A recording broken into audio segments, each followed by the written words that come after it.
आज बात होगी उन मेडिकल एडवाइसेस के हवाले से जो कि आपको डॉक्टर नहीं बल्कि मोहल्ले की आंटियां देती हैं, और आज भी बहुत सारे ऐसे पढ़े लिखे जाहिल लोग हैं जो कि इन चीजों को फॉलो भी करते हैं। तो देखेंगे इनमें से कितनी चीजें सही है, कितनी चीजें गलत है। तो वीडियो एंड तक देखिए। पीरियड्स में ना आने से बच्चा लंगड़ा पैदा होता है। कोई कहता है पीरियड्स में ना आने से बच्चा एक आंख पे अंधा होता है। कोई कहता है पीरियड में ना आने से बच्चा माजूर पैदा होता है। भाई कौन सी स्टीम इंजन के जमाने की बातें कर रही हैं आप? सच्चाई क्या है? फैक्ट सुन लो। पीरियड्स में नहाना सिर्फ सेफ नहीं, इम्पोर्टेंट है बहुत ज्यादा। क्यों? नहाने से आप बचती हैं बैक्टीरियल वेजाइनोसिस से, यूरिनरी ट्रैक्ट इन्फेक्शन से, स्किन इरिटेशन से, यीस्ट इन्फेक्शन से एंड 69 अदर्स। कितनी चीजें बताऊं। इसके अलावा आपकी हाइजीन प्रॉपर मेंटेन रहती है, आपसे स्मेल नहीं आती, आपके अंदर कॉन्फिडेंस आता है। तो it's a most important thing to be done in periods. आपको जरूर शावर लेना चाहिए। अब अगर आप शावर लेती हैं पीरियड्स में तो आपको मस्कुलर क्रैम्प्स नहीं पड़ते, आपकी पेन की इंटेंसिटी कम हो जाती है, क्योंकि गर्म पानी से अगर आप शावर लेते हैं तो मसल्स रिलैक्स हो जाते हैं, जिसकी वजह से आप काफी हद तक कमी आ जाती है, आपको आराम मिलता है, आपकी नींद बेहतर हो जाती है। तो ये जरूरी है कि during periods you have to take warm showers. ठंडी चीजें ना खाओ, जुकाम हो जाएगा। हर घर का फेमस डायलॉग है। फैक्ट सुन लो, जुकाम वायरस से होता है, आइसक्रीम से नहीं। हाँ, अगर थोड़ा बहुत गला सेंसिटिव है तो इरिटेशन हो सकती है, बट जुकाम कभी भी नहीं। वायरस आपके फ्रिज में से नहीं निकलता। सो मिथ बस्टेड।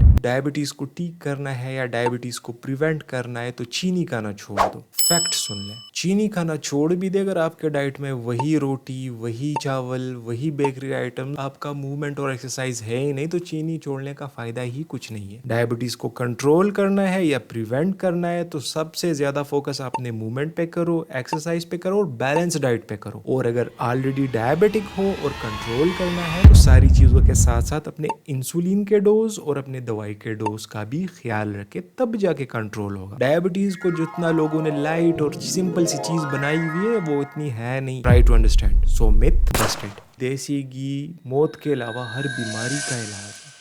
फैक्ट सुन ले, एनिमल फैट है, कभी कभी खाओगे नो इशू। हर चीज के लिए खाओगे तो क्या क्या हो सकता है? किडनी इश्यूज हो सकते हैं, कार्डियोवास्कुलर इश्यूज हो सकते हैं, ब्रेन डैमेज हो सकता है। सिंपल अल्फाज में बता दूं, गुर्दे के मसले हो सकते हैं, ब्लड प्रेशर, कोलेस्ट्रॉल वगैरह के मसले हो सकते हैं, आपको स्ट्रोक आ सकता है। तो आप खुद सोच लें कि बात कहां से कहां तक पहुंच गई। देसी घी इज इक्वल टू देसी पेनाडोल, ये बिल्कुल गलत है। ये बीमारियों का इलाज नहीं भाई, बीमारियों का इन्विटेशन है। डीवीटी का मसला हो सकता है, आपने देखा होगा उसका एक पैर जो होता है वो इतना स्वेल हो जाता है। भाई ये छोटी सी चीज है लोगों के माइंड में कि बस देसी घी तो हर चीज का इलाज है, बट ऐसा नहीं है। सो मिथ बस्टेड। मिथ नंबर 5, बच्चा गिर जाता है, चोट लग जाती है, हाथ पैर कहाँ पे हिट हो जाता है, आंटियां कहती है अबे इसके लिए गर्म पट्टी रखो, गर्म टकोर दो। किसने कहा भाई? सिंपल सा रूल याद रखना, नई इंजरी है उसमें आपने गर्म नहीं, उसके बिल्कुल ऑपोजिट ठंडा टकोर यानी कि आइसिंग करनी है। आइस नहीं है,